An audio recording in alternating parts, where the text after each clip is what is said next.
नमस्कार दोस्तों, मैं डॉक्टर विनीता पांडे एक बार फिर आपके सामने उपस्थित हूँ।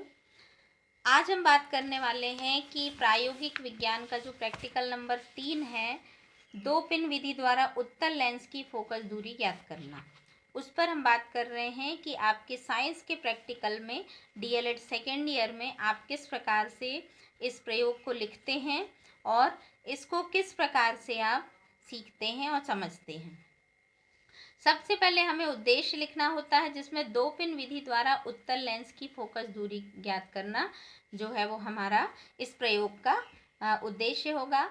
आवश्यक उपकरण में हम लेंगे प्राकाशिक बेंच, ऊर्ध्वाधर स्टैंड और उत्तल लेंस और 2 पिनें। फिर आता है सिद्धांत। तो यदि उत्तल लेंस की फोकस दूरी f है, मान लीजिए, तो लेंस के सामने वस्तु लेंस से दूरी f और 2f के बीच रखी हो तो उसका वास्तविक व उल्टा प्रतिबिंब लेंस के दूसरी ओर से उससे 2f से अधिक दूरी पर बन जाता है। इसी प्रकार यदि वस्तु लेंस से 2f से अधिक दूरी पर हो तो उसका वास्तविक व उल्टा प्रतिबिंब लेंस से f व 2f के दूरी के बीच में बनता है। यदि लेंस से वस्तु की दूरी u है तथा लेंस से वास्तविक प्रतिबिंब की दूरी v हो तो लेंस की फोकस दूरी जो है वो उसके लिए हमें एक सूत्र लिखना पड़ता है, जो है 1/v minus 1/u is equal to 1/f।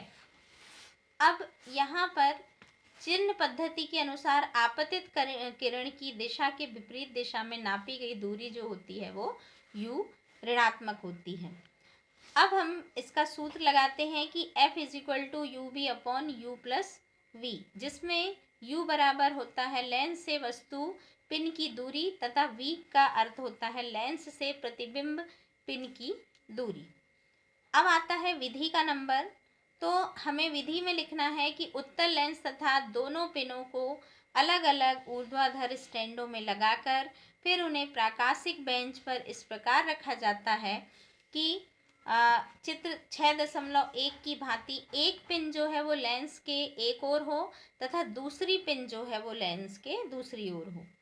प्रत्येक स्टैंड की ऊंचाई जो है वो इस प्रकार समंजित करते हैं कि दोनों पिनों की जो नोकें हैं वो लेंस के प्राकाशिक केंद्र के सीध में हो। प्राकाशिक बेंच के शून्य अंकित सिरे पर रखी एक पिन, जिसे हम वस्तु पिन कहते हैं, उसको स्थिर रखकर लेंस स्टैंड को आगे पीछे सरकाकर प्राकाशिक बेंच पर इसकी स्थिति इस प्रकार समंजित कर देते हैं कि लेंस के दूसरी ओर से देखने पर उसका जो प्रतिबिंब होता है वो हमें उल्टा दिखाई देता है। अब दूसरी पिन जो है, जिसको हमने प्रतिबिंबित पिन कहा, इसके स्टैंड को प्राकाशिक बेंच पर आगे पीछे सरकाकर ऐसी स्थिति में रख देते हैं कि वस्तु पिन के प्रतिबिंब की नोक में लंब पर ना हो। इस दशा में प्राकाशिक बेंच पर वस्तु पिन स्टैंड की स्थिति जो होती है वो x1 और लेंस स्टैंड की स्थिति जो है वो x2 हो जाती है। ये आप और x3 पढ़कर नोट कर लेते हैं। और इसके बाद लेंस से वस्तु की दूरी जो है वो u बराबर x2 माइनस x1 हो जाता है और लेंस से प्रतिबिंब की दूरी जो है वो v बराबर x3 माइनस x2 हो जाती है।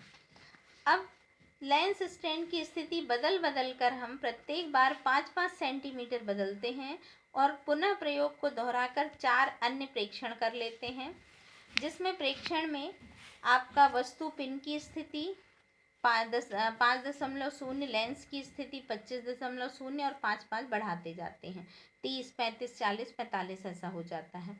और प्रतिबिंब पिन की स्थिति जो होती है वो सेंटीमीटर में वास्तविक दूरी होती है। लेंस से वस्तु की दूरी भी 20, 25, 5 के अंतर पर होती है और लेंस से प्रतिबिंब की फोकस दूरी जो होती है वो उसकी वास्तविक होती है 60, 37, 30 इस तरह से होती है। और फोकस दूरी जो है वो 15.0 सभी की होती है सेंटीमीटर में। अब जब हम गणना करते हैं तब देखते हैं कि प्रथम प्रेक्षण के लिए जो हमारी फोकस दूरी होती है वो 15.5 आती है, द्वितीय के लिए भी वही आती है, तृतीय में भी वही आती है, चतुर्थ प्रेक्षण में भी वही है और पंचम प्रेक्षण के लिए भी वही है। माध्य फोकस दूरी जो है वो भी वही होती है। अब हम परिणाम को देखते हैं कि दिए गए उत्तल लेंस की फोकस दूरी जो है वो 15.0 सेंटीमीटर ही होती है। सावधानियों पर हम आते हैं तो पाते हैं कि दोनों पिनों की नोकों और लेंस के प्रकाशिक केंद्र को मिलाने वाली रेखा जो है वो प्रकाशिक बेंच के समांतर होनी चाहिए। पिनों की नोक सीधी व पतली होनी चाहिए। प्रतिबिंब पिन व वस्तु पिन के प्रतिबिंब के बीच लंबन भली भांति आपको दूरी कर लेना चाहिए। इसके लिए आपको प्रतिबिंब पिन की नोक और वस्तु पिन के प्रतिबिंब की नोक ठीक स्पर्श करनी चाहिए तथा लंबन दूर करते समय आँख को पिन से दूर रखना चाहिए। ये सारी चीज़ें जो हैं वो करना चाहिए। अब आता है आपका कि किस प्रकार के प्रश्न पूछे जाते हैं। तो लेंस क्या है? तो ये एक पारदर्शक माध्यम है जो दो गोलीय पृष्ठों से घिरा हुआ होता है और वही लेंस कहलाता है। फिर आप कितने प्रकार के लेंसों से परिचित हैं, ऐसा भी पूछा जा सकता है। तो दो प्रकार के उत्तल और अवतल लेंस। हमारी आँख के लेंस का व्यवहार कैसा होता है? तो उत्तल लेंस के समान होता है। उत्तल लेंस को अभिसारी तथा अवतल लेंस को अपसारी लेंस क्यों कहते हैं? तो क्योंकि उत्तल लेंस प्रकाश को एक बिंदु पर एकत्रित करता है तथा अवतल लेंस जो है वो प्रकाश को फैलाता है। लेंस के फोकस से क्या अभिप्राय है?